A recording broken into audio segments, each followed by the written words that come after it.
Salam Rahayu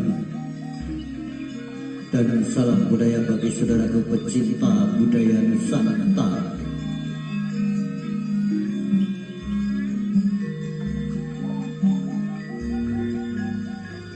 Kali ini kami akan mengangkat sebuah kisah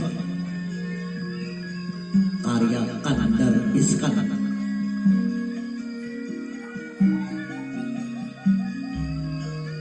yang berjudul Pemberontakan Rangga Lawe.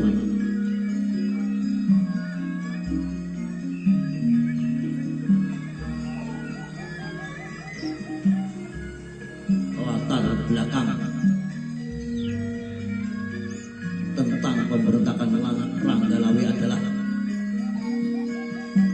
setelah berhasil mengalahkan Jaya Katuang dari Kediri pada tahun 1293, Raden Wijaya mendirikan kerajaan Majapahit sebagai bentuk penghargaan atas jasa para tokoh yang membantunya, yang mengangkat mereka menjadi pejabat tinggi di kerajaannya. Salah satu tokoh penting itu adalah Rangga Lawe, anak dari Bupati Tuban Arya Wiraraja, yang sangat berjasa membantu pelarian dan perjuangan Raden Wijaya.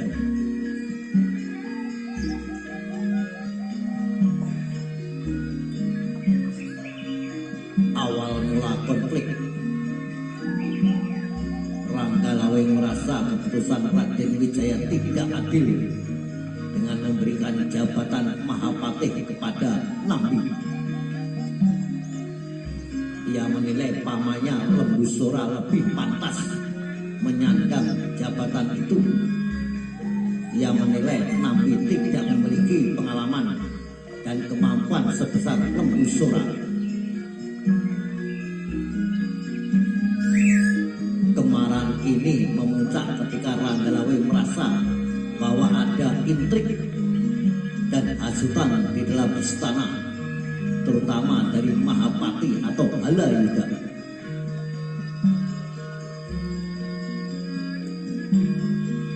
Ia menyampaikan unek-uneknya kepada sang ayah Arya Wiraraja. Namun sang ayah menyuruhnya bersabar dan tidak gegabah, karena keputusan raja harus dihormati. Meskipun demikian, Rangga Lawe tetap merasa dikhianati.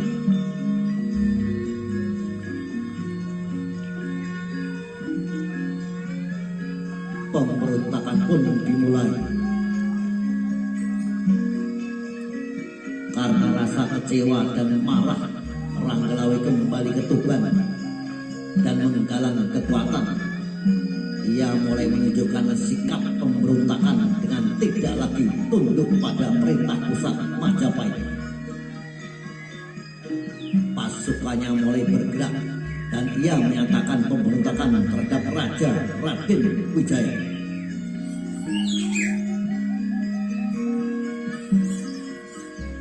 Mengetahui hal ini, Raden Wijaya memerintahkan pasukan Majapahit untuk menumpas pemberontakan Rangga Lawe.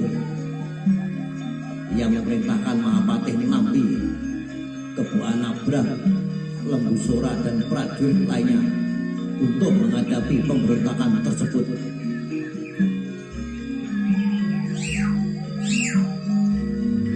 Pertempuran di Sungai Tambak Beras. Pertempuran terjadi di Tambak Beras, wilayah perbatasan Majapahit dan Tuban. Pertempuran ini berlangsung sengit. Rangga Lawe sebagai satria gagah bertarung dengan semangat dan keberanian yang luar biasa. Dalam pertempuran tersebut, Rangga Lawe bertarung dengan Kebu Anabrah, salah satu panglima Majapahit. Keduanya terlibat duel 1 lawan 1 yang sangat sengit dan legendaris. Namun pada akhirnya Rangga Lawe gugur dalam pertempuran itu. Setelah pertarungan yang panjang dan berdarah sebagai seorang prajurit sejati. Walaupun di pihak Majapahit melihat keponakannya gugur, Lembu Sora tidak terima dan akhirnya menikam Teguh Anabrang hingga tewas. Inilah nanti yang menjadi pemicu pemberontakan Lembu Sora.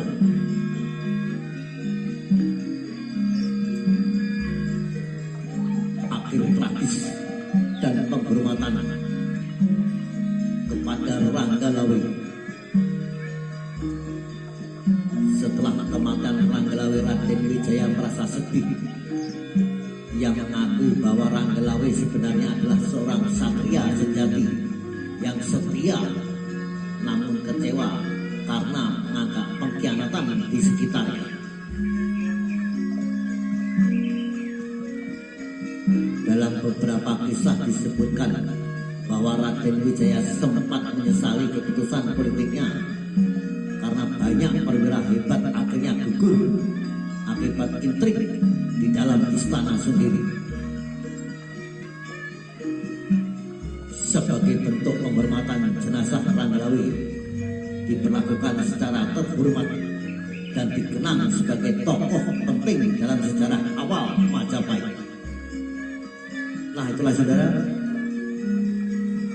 sebuah kisah tentang pemberontakan Adipati Tuban Ranggalawe. Salam Rahayu, salam budaya, sampai jumpa.